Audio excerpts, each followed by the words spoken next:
नमस्कार मेरे CRPF tradesman वाले सारे भाइयों और बहनों को, कैसे हैं आप लोग। उम्मीद करता हूं अच्छे होंगे भाई। सीआरपीएफ ट्रेड्समैन वाले मेरे जितने भाई बहन, आप लोगों ने इतने मैसेजेस कर रखे हैं, टेलीग्राम पे इतने मैसेज कर रखे हैं, यूट्यूब पे इतने ज्यादा कमेंट्स कर रखे हैं, साथ ही के अंदर इंस्टा पे इतने मैसेज, और किस चीज को लेकर। सीआरपीएफ ट्रेड्समैन देखो, फिजिकल डेट एडमिट कार्ड का डाउट तो सबको है ही, बट एक जो दूसरी चीज और है बच्चों के दिमाग में, वो है आपके फॉर्म रिजेक्ट को लेकर। यूट्यूब पे पता नहीं क्यों इस बार इतना इस चीज को महत्व दे दिया गया है कि फॉर्म रिजेक्ट हो रहे हैं, और बच्चों के दिमाग में इतने ज्यादा कंफ्यूजन हो चुके हैं।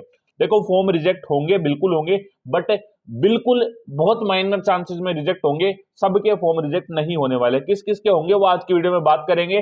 साथ ही में आप खुद भी चेक कर सकते हो आपका जो है फॉर्म रिजेक्ट हुआ या नहीं हुआ। पूरी वीडियो जरूर देखना। आपके फॉर्म को लेकर आपकी जो है फिजिकल डेट, आपकी जो है फाइनल की डेट, और साथ ही के अंदर आपकी एडमिट कार्ड की डेट, और साथ ही में आरएफआईडी टेक्निक को लेकर बच्चों की काफी ज्यादा सवाल है।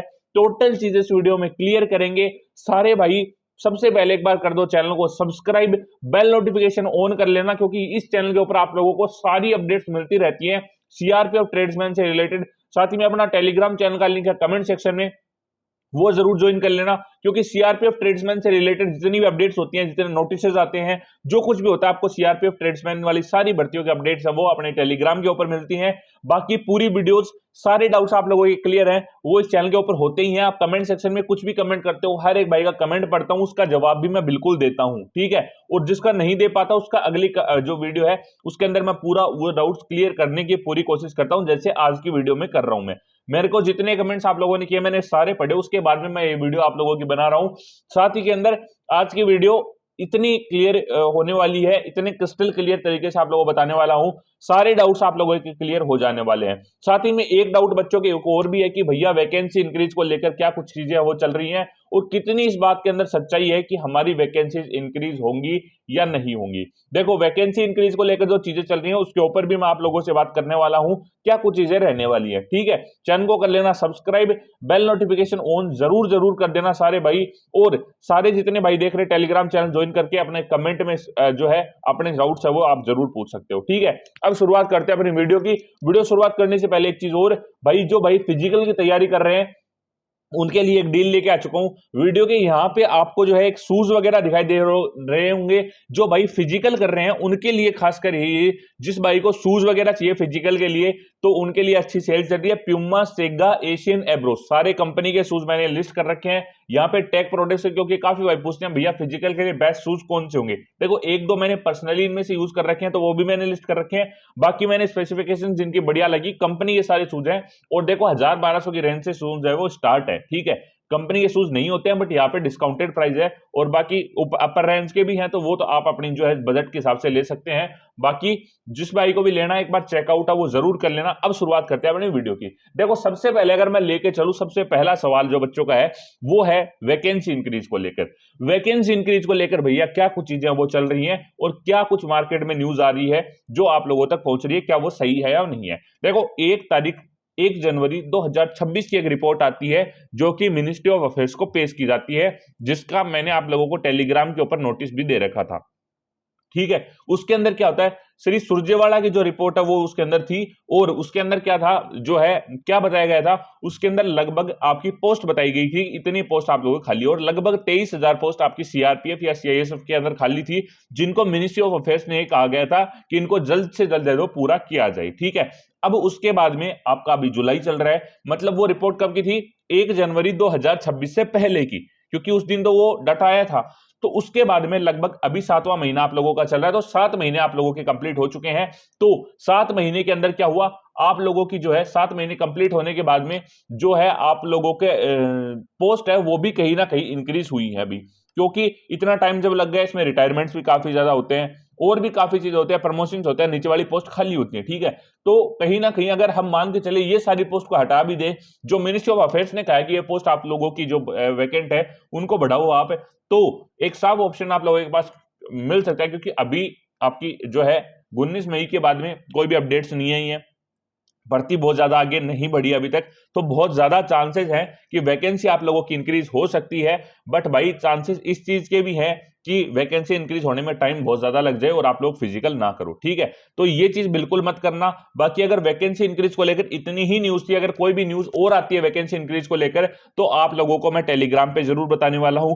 कमेंट सेक्शन में आप जो है मैं पिन कर दूंगा, हर जो भी वीडियो के हाथों हाथ आएगी तो कमेंट सेक्शन में पिन करता हूं मैं, वो भी चेक कर लिया करो, या फिर आपको वीडियो भी मिल जाएगी। ये थी आपकी वैकेंसी इंक्रीज को लेकर। वैकेंसी इंक्रीज को लेकर ज्यादा कुछ अपडेट्स है नहीं, तो इससे ज्यादा आप जो है परेशान मत हो। वैकेंसी इंक्रीज को लेकर अपना फिजिकल पे ध्यान दो, ठीक है। दूसरी चीज जो बच्चों की आती है, भैया आरएफआईडी टेक्निक क्या है, इसको लेकर बच्चों के बहुत ज्यादा सवाल है। देखो आरएफआईडी टेक्निक में आप लोग बताऊं, मैंने पहले भी वीडियो के अंदर बताई है, बट एक बार फिर से सुन लो, फिर क्योंकि नए बच्चे भी काफी ज्यादा आते हैं, फिर आपके फॉर्म रिजेक्ट और फिजिकल डेट वगैरह की बात करेंगे इसके बाद में।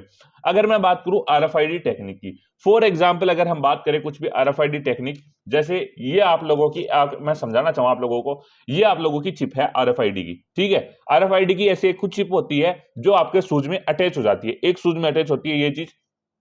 अब फॉर एग्जांपल आप लोगों की 1600 मीटर की रेस है, तो आप लोगों को 1600 मीटर की रेस करने के लिए 400 मीटर के ग्राउंड के कितने लैप लगाने हैं, 4 लैप लगाने हैं।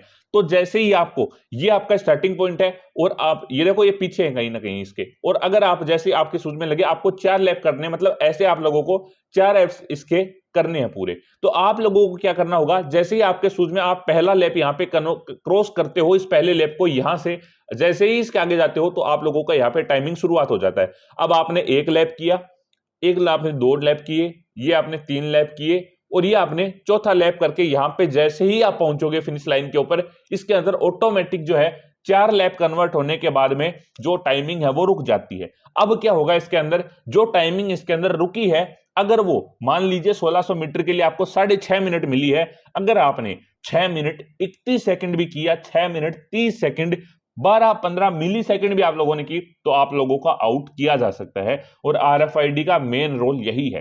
तो इसमें नुकसान क्या है, नुकसान भाई ये है कि आप लोगों को फिजिकल इतने दमदार तरीके से करना होगा कि आप लोगों को कोई बाहर ही ना कर सके, क्योंकि आरएफआईडी टेक्निक में एक एक मिली सेकंड का आप लोगों का जो है यहां पे काउंट होगा। और अगर देखो 1-2 मिली सेकंड का, या तो वो डिपेंड करता है पर्सन कैसे है वहां पे, जो लोग वहां पे बैठे हैं, जो इंस्पेक्शन करने आए हैं या फिर जो आपका फिजिकल करवाने हैं वो कैसे हैं। 1-2 मिली सेकंड के लिए छोड़ देते हैं, बट बहुत कम चांसेस ऐसे हैं, ठीक है। इसलिए कैमरा की निगरानी में आजकल सब कुछ चलने लग रहा है, तो आप लोग समझ सकते हो, आप लोगों को नहीं छोड़ पाते हैं, ठीक है। तो फिजिकल आरएफआईडी टेक्निक के हिसाब से थोड़ा ध्यान रखना। एक चीज और, बच्चों के हाइट को लेकर भी बहुत ज्यादा, ये थी आरएफआईडी टेक्निक, होप करता हूं क्लियर हो चुकी होगी। दूसरी चीज, बच्चों की हाइट को लेकर बहुत ज्यादा सवाल है।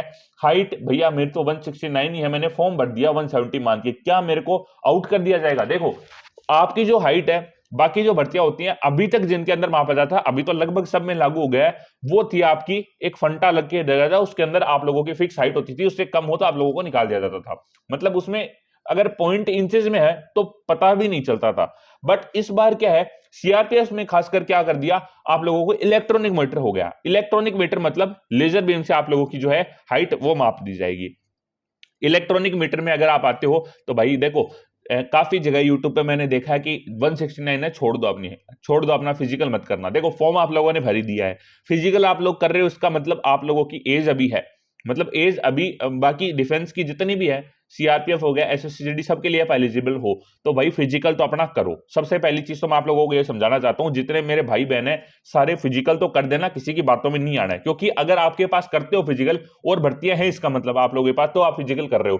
दूसरी चीज, ये चांस ही बहुत ज्यादा कम है कि आप लोगों को आउट कर दिया जाएगा। अगर देखो 150 169 फिक्स आप लोगों की, देखो एज रिलैक्सेशन वालों की बात नहीं कर रहा, एससी एसटी वालों को थोड़ा सा इसके अंदर मिलता भी है relaxation, but in case general से हो, ओबीसी से हो, ईडब्ल्यूएस से हो, तो मैं आप लोगों को बता रहा हूं, या फिर फीमेल कैंडिडेट्स भी हो तो भी मैं आप लोगों को बता रहा हूं, जितनी भी आप लोगों को चाहिए उससे, अगर भाई पॉइंट के अंदर ऊपर हो 169.1, 0.2, 0.3, 0.5 कुछ भी हो, 169 से जस्ट ऊपर हो आप लोग, तो आप लोगों को आउट नहीं किया जाएगा। मैं बोल रहा हूं बहुत ज्यादा चांसेस आप लोगों को छोड़ दिया जाएगा, क्योंकि जिस टाइम पे आप लोग जो वहां पे जाओगे, माइनर पॉइंट्स आपके हैं, ऑटोमेटिकली बॉडी उस हिसाब से असेंबल हो जाती है कि आप लोगों की जो है माइनर पॉइंट से जो है वो नहीं मान्य होते, आप लोग पूरा 170 वहां पे हो जाओगे। बट देखो फिक्स ही 169 सेंटीमीटर हो रही है, तो चांसेस थोड़े से कम है। अगर हल्का फुल्का पॉइंट्स में डिफरेंस है तो आप लोगों को वहां पे ले लिया जाएगा। ठीक है, ये थी आप लोगों की जो हाइट वाला इशू था वो मैंने कंप्लीट कर दिया आप लोगों का। ठीक है, अब हाइट का कोई डाउट नहीं रहना चाहिए आप लोगों को। तीसरी जो बाद में चीज आती है, मैं एक बार चेकआउट कर लेता हूं कौन से सवाल थे आप लोगों के। हाँ, अगला सवाल जो आप लोगों का था कि भैया एक चीज हमें ये बताओ कि हमें जो हमारे फॉर्म रिजेक्ट है वो किस चीज से हो सकते हैं, और ये सवाल बहुत ज्यादा बच्चों का था, बहुत ज्यादा, मतलब हर कोई दूसरा बंदा, और काफी भाइयों को डीएल वगैरह में प्रॉब्लम्स हैं, मतलब ड्राइविंग लाइसेंस में प्रॉब्लम्स है, या काफी और जगह प्रॉब्लम्स है। देखो ये मैं बता रहा हूं, उससे पहले एक चीज भाई, अपन करेंगे अगली वीडियो में क्यूएनए। क्यूएनए में क्या होगा, जो सवाल आप लोग पूछोगे उसका मैं जवाब दूंगा। जिस भाई को डॉक्यूमेंट्स में दिक्कत है, डॉक्यूमेंट्स में जिस भाई को दिक्कत है, वो अपने टेलीग्राम के ऊपर मैसेज करेगा, टेलीग्राम के ऊपर हमारी टीम रीच आउट करेगी, मतलब जितने बंदे अपने पास हैं सारों को मैं बोल दूंगा, टेलीग्राम के ऊपर जितने भाई देख रहे हैं सबको जितना हमसे हो पाएगा, जितने डॉक्यूमेंट्स की आप लोगों को जो सलाह दे पाएंगे, क्योंकि डॉक्यूमेंट्स वाला काम थोड़ा अलग तरीके से होता है। मैं कमेंट सेक्शन में आप लोग लिखोगे, मैं 10 घंटे बाद रिप्लाई दूंगा, फिर आप नहीं देखोगे, फिर अगले दिन आप लोग रिप्लाई करोगे, फिर मैं नहीं देख पाऊंगा, ऐसा चलता है। इसलिए आप क्या करो, जिस भाई को डॉक्यूमेंट्स में दिक्कत है वो टेलीग्राम के ऊपर मैसेज कर देना, या तो हम पर्सनल आपको कॉन्टैक्ट नंबर दे देंगे वहां पे, या फिर आपसे कॉन्टैक्ट करके जितना हो सकेगा हमसे आपके डॉक्यूमेंट्स को हम क्लियर करवाने की कोशिश करेंगे। ठीक है, फॉर्म में दिक्कत हो गई है उसको भी हम सही करवाने की पूरी दिक्कत देंगे। ये भी सवाल है बच्चों के, बहुत ज्यादा सवाल है कि भैया फॉर्म दिक्कत कर दिया हमने, अब सही कैसे होगा, करेक्शन विंडो में भी सही नहीं किया हम लोगों ने, तो क्या हमें ऑप्शन मिलेगा नहीं मिलेगा, वो भी बात करेंगे इस वीडियो के अंदर।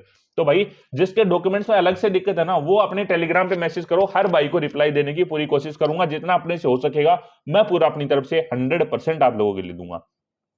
आप लोग भाई वीडियो देख रहे हो, चैनल को कर देना सब्सक्राइब, शेयर जरूर कर देना वीडियो को, क्योंकि 7 के हो चुके हैं, 10 के बहुत ज्यादा करीब है भाई, और होप सो जुलाई में 10 के आप लोग करवा दोगे, क्योंकि इतना सपोर्ट दे रहे हो तो भाई थोड़ा सा करना चाहिए, और आप लोगों के लिए मैं 110% करने को तैयार हूं, जो मेरे से हो सकेगा वो। ठीक है, इसलिए सारे भाई सब्सक्राइब कर दो एक बार। अब बात करते हैं कि भैया फॉर्म रिजेक्ट को लेकर क्या कुछ चीजें वो चल रही है, और क्या सही मायने में क्या चीजें हैं जिसके अंदर फॉर्म रिजेक्ट हो सकता है आप लोगों का। देखो एक क्लियर चीज जो हमने देखी वो थी आप लोगों की क्लियरिटी चीज, वो ये थी कि जैसे हम भर्ती के अंदर जितने भी भाई हैं उनसे बात करते हैं, मतलब जो भर्ती के अंदर ही जो लगे हुए हैं उनसे अगर मैं बात करूं, देखो थोड़ा सा वो माइक का पैर के अंदर माइक आ गया तो वहां से थोड़ी सी दिक्कत हो गई, देख लेना भाई, थोड़ा सा मतलब एडिट नहीं होती अपनी वीडियो, ये रो ही जाएगी, क्योंकि आज वो अपने पास नहीं एडिट वाले भाई, तो पैर के अंदर ये माइक फंस गया था तो कैमरा थोड़ा डिसबैलेंस हो गया। एक चीज और भाई, हाँ चलिए शुरुआत बाद में बताऊंगा ये चीज, बात करते हैं पहले जो आपकी फॉर्म वाली बात है। फॉर्म वाली बात अगर मैं बात करूं आप लोगों से, तो फॉर्म देखो, अगर हम किसी इनर बंदे से अगर पूछते हैं तो उसका यही कहना होता है कि अगर गाइडलाइंस में लिखा है तो 100% फॉर्म रिजेक्ट होगा आप लोगों का। ठीक है, अब काफी भाई जो पिछली बार वाले भाई हैं, जो मतलब मेरे साथ भी काफी भाई थे जो सीआरपीएफ के लिए बहुत ज्यादा टाइम से अप्लाई कर रहे हैं, और जो फॉर्म वाला था इसके अंदर हमेशा गाइडलाइंस में ये चीज आती है कि आप लोगों को जो है टाइम, डेट ऑफ बर्थ आप लोगों को साथ में देनी होगी, या फिर सिग्नेचर आप अलग नहीं कर सकते। देखो सिग्नेचर वाले में तो बच्चे ही बहुत कम है, सिग्नेचर ऐसा काफी कम बच्चे होंगे जिसके अंदर सिग्नेचर में दिक्कत हो गई हो, और दूसरी चीज सिग्नेचर वेरीफाई यहाँ पे नहीं होते हैं। ठीक है, सिग्नेचर यहाँ पे वेरीफाई नहीं होते, तो सीआरपीएफ की मैं साफ बात बताऊं आप लोगों को, सिग्नेचर वाले भाई तो आउट नहीं होंगे। दूसरी चीज कैप वगैरह पहन रखी है और है, तो उसके अंदर मैं बताऊं आप लोगों को, फेस अगर सीधा कवर हो रहा है ना आप लोगों का, तो स्पेक्टिकल्स में कोई दिक्कत नहीं है, चश्मा वगैरह में आप लोगों के फॉर्म रिजेक्ट नहीं होंगे। तीसरी चीज बच्चों की, भाई मैं तो जो डेट नहीं डाल रखी है मैंने उसके अंदर, देखो उसका मैं बताऊं, मुझे जो पर्सनली लगता है, जितना जितना मैंने बात के अंदर, आप लोगों के फॉर्म रिजेक्ट नहीं होंगे इसके अंदर भी। आप लोगों को फिजिकल की तैयारी करनी चाहिए, बाकी इन केस होते भी हैं तो आप लोगों को पहले पता चलेगा, कैसे चलेगा वो आप लोगों को बताता हूं मैं। थोड़े दिन के अंदर, जैसे अभी करेक्शन विंडो ओपन हुई थी, आप लोगों के अभी आप लोग अपनी वेबसाइट के ऊपर फॉर्म देखोगे, अपना रिक्वायरमेंट जो अप्लाइड रिक्वायरमेंट है वो देखोगे आप लोग, तो आपको सबमिटेड का ऑप्शन दिखाई जाएगा, सबमिटेड फॉर्म आपको ये दिखाई जाएगा। बट कुछ टाइम क्या होगा, कुछ टाइम बाद में आपका फॉर्म चेकिंग शुरुआत होने वाली है, लगभग हो जाने वाली है 1-2 दिन में, फिर उसके बाद में अपडेट कर दिया जाएगा, उसके बाद में आप लोगों को फॉर्म स्टेटस का ऑप्शन वहां पे दिखाया जाएगा, और वो सब अप्लाइड वाला ऑप्शन हट जाएगा वहां से। अब उसके अंदर क्या होगा, जैसे ही फॉर्म अप्लाइड वाला ऑप्शन दिखाई देगा तो आप लोगों को नीचे आपका फॉर्म है वो कंप्लीट हुआ, आपका जो है वो आगे प्रोसीड हुआ या नहीं हुआ, आप लोगों को साफ पता चल जाएगा। तो किसी के बातों में आने की जरूरत नहीं है, जैसे ही आता है अपने चैनल को सब्सक्राइब कर लेना, मैं आप लोगों को बता दूंगा, और जैसे आप लोग वहां पे देख लेते हो तो आप लोग अगर होता है तो आप लोग फिजिकल शुरुआत कीजिए, नहीं होता है तो आप छोड़ देना, बट अभी फिजिकल एटलीस्ट करना आप लोगों को। ठीक है, अब बात करते हैं अगली चीज जो बच्चों के दिमाग में आती है, जहां पे बच्चों के काफी ज्यादा सवाल हैं वो है कि भैया फॉर्म में दिक्कत हो चुकी है और अब इसको सही कैसे करें। करेक्शन विंडो में भी सही नहीं किया। देखो सबसे पहला ऑप्शन तो आप लोगों को भर्ती बोर्ड ने दिया अपने करेक्शन विंडो के अंदर, आप लोगों को करेक्शन विंडो के अंदर अगर आपने सही नहीं भरा उसको और फिर भी गलत, अगर अभी आपकी गलती पकड़ में आ जाती है तो आपको जो फॉर्म स्टेटस दिखाई जा रहा है उसके अंदर आप लोगों का फॉर्म रिजेक्ट हो जाएगा, पहली बात तो। दूसरा, अगर रिजेक्ट नहीं होता, मतलब 50% से कम ही रेशियो रहता है कि रिजेक्ट हो, रिजेक्ट नहीं होता है काफी ज्यादा, क्योंकि 4-4 साल 3-3 साल बाद में भर्तियां आती है तो इतने फॉर्म रिजेक्ट नहीं होते हैं, और सीआरपीएफ में तो बहुत कम होते हैं। पिछली भर्तियों में अगर आप देखोगे तो बहुत कम फॉर्म आप लोगों के रिजेक्ट हुए हैं, लगभग सबके एडमिट कार्ड जारी होते हैं। अब क्योंकि उनको बाहर करते हैं वो डॉक्यूमेंट वेरिफिकेशन में करते हैं, तो अब आपके पास दूसरा ऑप्शन निकल के आता है। अगर आपके फॉर्म में किसी तरीके से गलती आप लोगों ने कर दी है और आप लोगों को सुधारने का मौका करेक्शन विंडो में दिया गया, बट आप लोग किसी वजह से किसी कारणवश उससे चूक गए, मतलब आप लोगों ने वहां पे ध्यान नहीं दिया उस चीज के लिए, तो आप लोगों को क्या करना होगा, अपना एक जो एफिडेविट बनवाओ, जो अपने मतलब कोर्ट वगैरह बाहर वकील होते हैं वो आपको बना के दे देंगे, उसमें अपने वो चीजें अटैच करो जो आप लोगों ने वहां पे गलत कर दी है और यहाँ पे आप लोगों की सही आप लोग बताओगे। साथ ही के अंदर एक शपथ पत्र आप लिखोगे जिसके अंदर एफिडेविट के अंदर ये चीज लिखी जाएगी कि मैं जो भी अभी जानकारी दे रहा हूं अगर ये गलत पाई जाती है तो भर्ती बोर्ड मुझे अपनी तरफ से निरस्त कर सकता है, मुझे कोई भी प्रॉब्लम नहीं होगी, मैं अपनी जिम्मेदारी के ऊपर जो डिटेल्स है वो भर रहा हूं।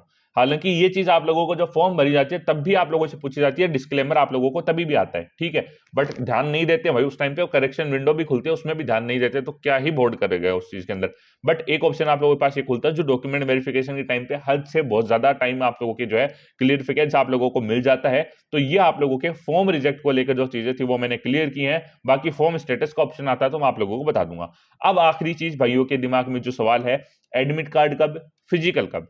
फिजिकल एडमिट कार्ड की मैं डेट बताऊं, जितनी पिछली साल की भर्तियां हुई हैं एक एनालिसिस में आप लोगों को बताऊं सारा उस चीजों का, तो आपको अगर मैं फिक्स डेट बताऊं 3 महीने लगते हैं भाई, कम बताएंगे काफी ज्यादा बताएंगे। अब इसमें व्यूज का चक्कर होता है, मैं यूट्यूब पे काम करता हूं मुझे इस चीज को साफ पता है, बट आप लोगों को विश्वास है कि आपका भाई आप लोगों को इंफॉर्मेशन बिल्कुल सही देता है, तो एक चीज नोट कर लेना, कहीं देखने की जरूरत नहीं है, 3 महीने कम से कम लेके चलना। 19 मई कंप्लीट, 19 जून, 19 जुलाई, 19 अगस्त, 3 महीने मान के चलना। 15 अगस्त के बाद में एडमिट कार्ड जारी हो सकता है, और फिजिकल की डेट में बताऊं कम से कम 25 अगस्त, 25 अगस्त के बाद में कभी भी शुरुआत हो सकता है, और सितंबर स्टार्टिंग में। ये फिजिकल मेडिकल आपके जो है सबसे पहले सीआरपीएफ में फिजिकल ही होता है, तो आप लोगों की यहाँ पे कंप्लीट होंगे। और डेट में बताऊं आप लोगों को 25 अगस्त मिनिमम, बाकी एडमिट कार्ड वगैरह प्रोसेस शुरुआत हो जाए, अभी स्कूटनी प्रक्रिया आप लोगों की चल रही है, तो 15 अगस्त जिस भाई को विश्वास है वो तो मान लेना, बाकी तो वीडियोस देखो ध्यान से, जितनी देख सकते हो उतनी देखो, कोई फर्क नहीं पड़ता उन चीजों से। बट जिस भाई ने ट्रस्ट कर रखा है चैनल पे, मैं कह रहा हूं भाई अपनी तरफ से 100% मेहनत दोगे ना, मैं आप लोगों को वो रास्ते बता दूंगा कि इस बार सीआरपीएफ ट्रेड्समैन आप लोगों को पक्के हो जाओगे, ठीक है। जो जो भाई यहां तक वीडियो देख रहा है मैं मानता हूं कि भाई वो भाई दिल से जुड़ा हुआ है, उसको कुछ ना कुछ ट्रस्ट है इसीलिए वो वीडियो यहां तक देख रहा है। तो सारे भाई यहां तक जुड़े हुए चैनल को कर लेना सब्सक्राइब, बेल नोटिफिकेशन कर लेना ऑन, बाकी शूज वगैरह अपने जो लिस्ट कर रखे हैं वो आप चेकआउट कर लेना। मिलते हैं अगली वीडियो में किसी नए टॉपिक के साथ, तब तक के लिए जय हिंद, जय भारत।